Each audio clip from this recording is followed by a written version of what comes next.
ایک بیٹا پڑھ لکھ کر بہت بڑا آدمی بن گیا۔ والد کی وفات کے بعد ماں نے ہر طرح کا کام کر کے اسے اس قابل بنا دیا تھا۔ شادی کے بعد بیوی کو ماں سے شکایت رہنے لگی کہ وہ ان کے اسٹیٹس میں فٹ نہیں آئے۔ لوگوں کو بتانے میں انہیں حجاب ہوتا ہے کہ یہ ان پڑھ ان کی ماں ساس ہے۔ بات بڑھنے پر بیٹے نے ایک دن ماں سے کہا کہ ماں، میں یہ چاہتا ہوں کہ میں اب اس قابل ہو گیا ہوں کہ کوئی بھی قرض ادا کر سکتا ہوں۔ میں اور تم دونوں خوش رہیں، اسی لیے آج تم مجھ پر کیے گئے اب تک کے سارے اخراجات سود سمیت ملا کر بتا دو، میں وہ ادا کر دوں گا، پھر ہم الگ الگ سکھی رہیں گے۔ ماں نے سوچ کر جواب دیا، بیٹا حساب ذرا لمبا ہے، سوچ کر بتانا پڑے گا، مجھے تھوڑا سا وقت چاہیے۔ بیٹے نے کہا، ماں کوئی بات نہیں ہے، 2-4 دنوں میں بات کرنا۔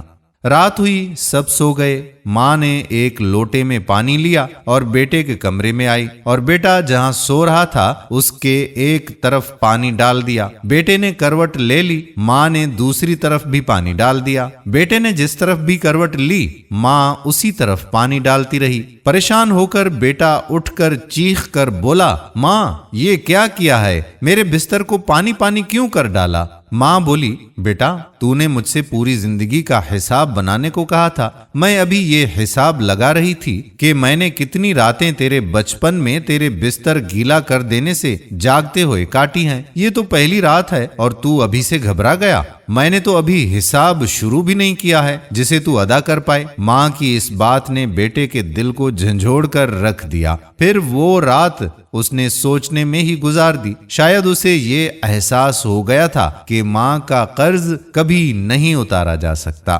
دوستو، اس لیے تو کہتے ہیں کہ ماں کی دعا جنت کی ہوا، اور ماں کا ایک رات کا احسان بھی ہم نہیں چکا سکتے۔ اگر آپ کے گھر میں ماں موجود ہے تو آپ کا گھر جنت نظیر ہے۔ اپنی ماں کا احترام کیجیے اس سے پہلے کہ وہ آپ کو چھوڑ کر چلی جائے۔ امید کرتے ہیں کہ ہماری آج کی ویڈیو بھی آپ کو پسند ضرور آئی ہوگی۔ آنے والی ویڈیو تک اپنے میزبان قادر کلہوڑو کو اجازت دیجیے۔ اللہ حافظ۔